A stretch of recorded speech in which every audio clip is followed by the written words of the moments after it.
Assalamualaikum warahmatullahi wabarakatuh. Senang sekali deh datang lagi kan saya kan.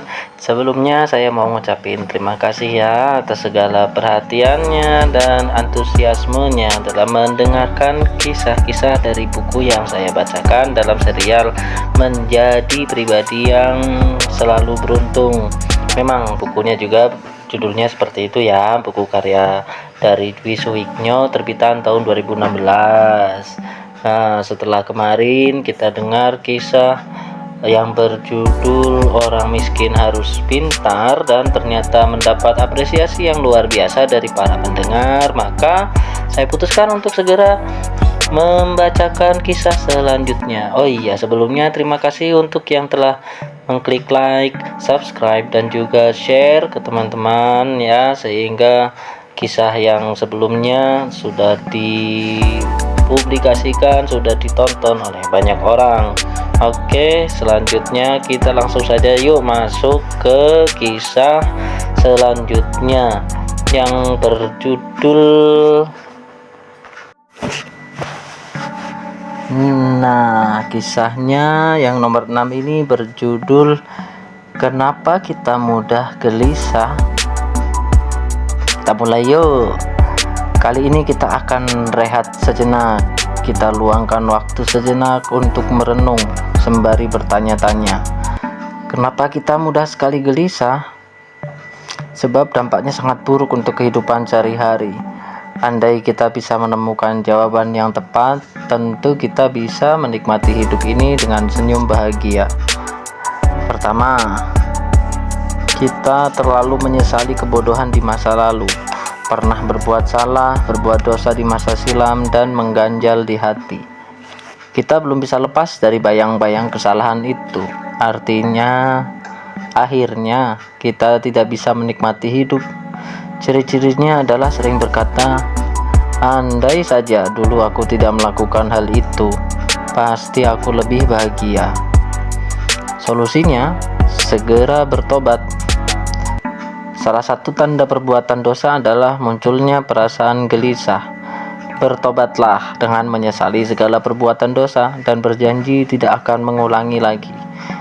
Apabila punya kesalahan dengan orang lain, segeralah meminta maaf. Setidaknya kedua cara itu bisa melonggarkan dada kita yang terasa sesak. Kita pun bisa bernapas dengan lega. Yang kedua, kenapa kita terlalu mudah gelisah? Yang kedua, kita terlalu memikirkan masa depan, akhirnya menjadi ketakutan. Bisnis takut bangkrut, jadi karyawan takut dipecat, jadi siswa takut tidak lulus ujian, dan masih banyak kasus lainnya. Yang akhirnya ketakutan itu yang membuat diri kita kalut, menutupi keindahan hidup saat ini.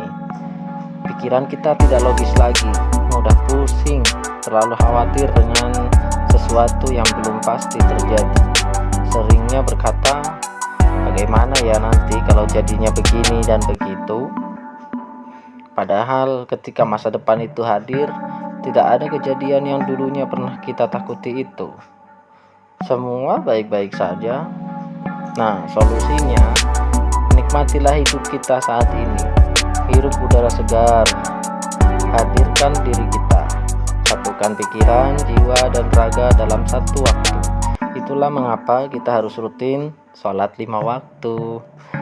Nah, yang ketiga nih, kita sering memikirkan sesuatu yang tidak kita miliki. Akibatnya, apapun yang kita miliki rasanya belum cukup. Cirinya selalu mengatakan, coba saja kalau kita punya ini dan itu, pasti hidup kita akan lebih bahagia.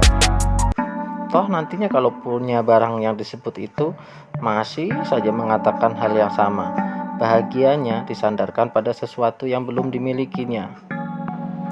Nah, yang begini ini solusinya, syukurilah apa yang kita miliki.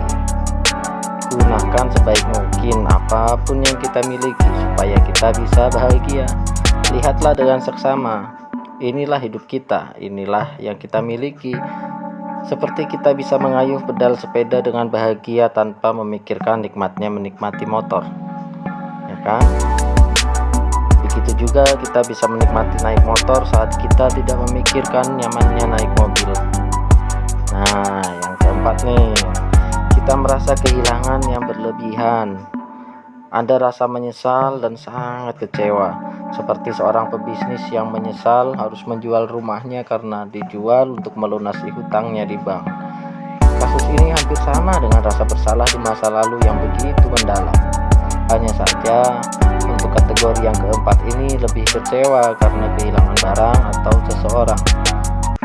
Sering bilang, andai saja barang itu masih ada, tentu aku tidak akan kesusahan seperti ini. Atau juga, andai saja masih ada dia di sisiku, pasti aku bisa hidup lebih bahagia. Nah, akibatnya sering melamun, suka sekali menyendiri di tempat yang sepi, terlalu sering mengenang masa lalu, dan justru melupakan masa kini. Solusinya, seringlah berkumpul dengan teman-teman. Rasa kehilangan itu lambat laun akan hilang. Ganti sesuatu yang serupa atau sejenis. Misalkan saja kehilangan kucing kesayangan, ya kita cari kucing penggantinya. Rasa kehilangan itu bisa disembuhkan dengan hadirnya pengganti. Sebab rasa sayang kepada sesuatu yang hilang itu tidak lagi terpendam dan bisa kembali tersalurkan. Nah, kita masuk ke inspirasi hati ya. Disyukuri saja, dijalani saja apa yang kita miliki saat ini, ya kita nikmati. Mumpung masih ada waktu untuk bisa menikmati hidup, lebih baik kita menikmatinya tanpa berkeluh kesah, tanpa banyak mengeluh. Sebab inilah diri kita apa adanya, inilah hidup kita, nikmatilah. Oke, sekian dulu, ini kisah nomor 6 ya, lumayan dalam isinya, yang berjudul Kenapa Kita Mudah Gelisah. Bagaimana dengan kisahnya? Ya, mudah-mudahan menginspirasi kita semua ya. Jangan lupa untuk klik like, subscribe, dan juga komen. Dan bagi yang merasa kisah ini bermanfaat, jangan lupa juga untuk share ke teman-teman yang lain, sehingga akan semakin banyak orang yang membaca atau mendengar kisah ini. Oke, terima kasih sebelumnya. Mohon maaf kalau ada banyak kesalahan. Sampai ketemu di video selanjutnya. Assalamualaikum warahmatullahi wabarakatuh.